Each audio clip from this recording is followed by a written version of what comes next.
This is Joe Zekas from NewHomeNotebook.com. I'm walking up towards the front door to meet my favorite University of Chicago MBA turned real estate agent.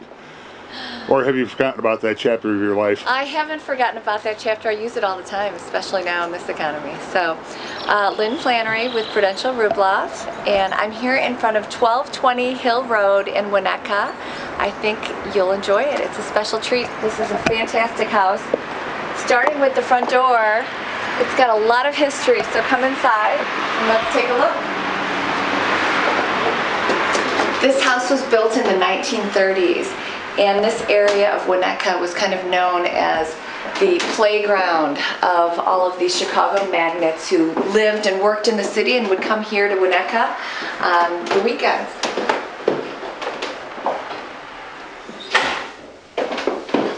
Okay, this fantastic room, it's big, it's welcoming, it's a step-down living room with this 5.5-foot fireplace as a focal point. It's got windows on all three sides and gorgeous views from everywhere. I mean, this is a perfect room with Thanksgiving coming up. It's a perfect place to have your family come and visit.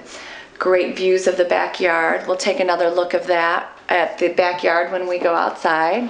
And if we had any sun shining today, this room would be flooded with light. Yes, definitely. Well, this room is another one that is usually flooded with light, though it is pretty bright in here now. This is the family room, and as you can see, I mean, it's got gorgeous views of the backyard. Again, just things like the high ceilings. These are almost 10-foot ceilings. It has a lot of the great details from the 1930s, like the crown molding, but it also has some modern touches as well, like the recessed lighting, the newer windows.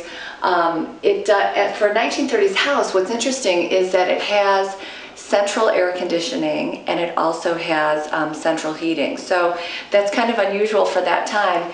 And when we look around the house, we'll notice that this really was a house that was built to last forever with quality in mind. Let's go over We're here. facing south in this room, so. We are, yeah, so this is a fabulous room. What's great is you can really watch what the kids are doing. This is the kitchen, and watch your step, you step up. What's interesting about this kitchen is that it's in the perfect place, but back in the 1930s, the kitchen came with its own cook and with its own butler. So we have a butler's pantry over here. And then just behind this room, we have what used to be the servants' quarters and is now more casual dining, eat-in space. So this was the servants' quarters. There's even a full bath. And we brought an architect in to take a look at this space, and a builder as well. And what's great is that we could turn this into a 2010 kitchen by knocking out this wall. We can remove this bathroom no problem because we have another full bath and a half bath on this floor, so it's no big deal. And then what's great is you've got your great granite stainless kitchen with an eat-in space, an island, and then the plans also include a mud room and laundry room on the first floor. And it's right here next to the garage. So this is what used to be, or what is currently, the butler's pantry, and it came with its own butler. Not so much anymore, but we can work on that for you.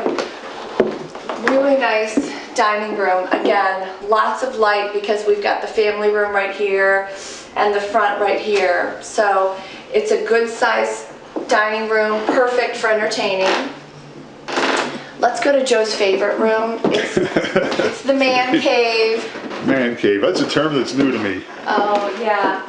Well, I have 3 boys, so I know all about things like this. So watch your step. Now, this room is the 5th bedroom. It's currently being used as the media room.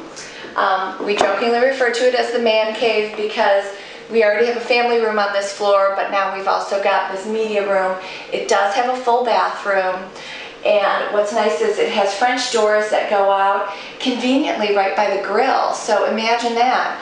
You've got everything you need all in one room. And at one point, this used to be the luxurious one-car garage. And again, back in the 30s, you know, to have a one-car garage was a big deal. We already have, so they converted this from the one-car attached garage to this fifth bedroom / media room, and they do have a 2.5 car detached garage that used to be the horse stables coach house. So it's kind of an interesting history there. How about going up to the second floor? So this is the master bedroom, and it is such a classic master suite. It has this romantic fireplace, and I know you can't really see it, but it has the most gorgeous detailing on the mantle. I mean, this is so original. And then it's got these windows coming from 3 sides in the room. It's really just a warm, inviting place to be. In the 1930s, they also had something known as a dressing room right next to the washroom. So there's some built-in cabinetry right there. Gorgeous view of the backyard. I mean, really just a beautiful treetop view from every angle. And then let's go over to a couple of the other bedrooms. What's also nice about this master suite is that it's set off from the rest of the rooms. So we have this nice hallway, again with light flooding in. We have a room over here that we don't need to take a look at. That's the baby's room right now, but it could be another princess suite. The 2 bedrooms, this is one of our princess suites. The 2 bedrooms are attached through a Jack and Jill bathroom. And the other bedroom does have a balcony that overlooks the backyard. So this room is one of my favorites because it has such a nice view of the backyard. Now coming into this bedroom, there are 4 bedrooms on the second floor. And what's interesting, again, with the history of the house, this was the servants' quarters. And there's a separate door right there. There's a separate servants' staircase that goes directly down to the kitchen. There's even a laundry chute right here because the servants were in charge of all the laundry. So it's all in this section. The servants have their own room, again, kind of set off from the rest with their own staircase. But it's a great bedroom, and it has its own full bath, nice little cubbies right here, and a lot of light as well. So it's just such interesting angles and spaces. It's fun. This house is just, it's got a lot of history. It's not a cookie cutter, new construction. It's really just an amazing house with a lot of warmth, a lot of historical charm and interest. There's also a full full basement downstairs. And again, what's interesting is that it has a concrete precast ceiling and floor between the first floor and the basement. And that's really unusual. At the time, that was far too expensive to use for residential. And you'd only see that with commercial. And I think what's interesting is that the original owners were very wealthy and they put so much luxury and quality into this house, and it has really sustained. So it's just, you know, such a great place to grow up. Great place to enjoy being close to the city. We're only minutes from 3 of the Winnetka train stations, either Indian Hill, Hubbard Woods, or Winnetka, and we're very close to the Harms Woods the Harms Woods trails that go all the way up to the Botanic Gardens. And it's gorgeous, especially this time of year, because you're going on wonderful trails that are paved. You can either take a bike or a stroller or a jog right along there, and it's right by the Skokie Lagoons. Let's take a look at the backyard, though, because that's one of the most incredible things of the house. Let's go.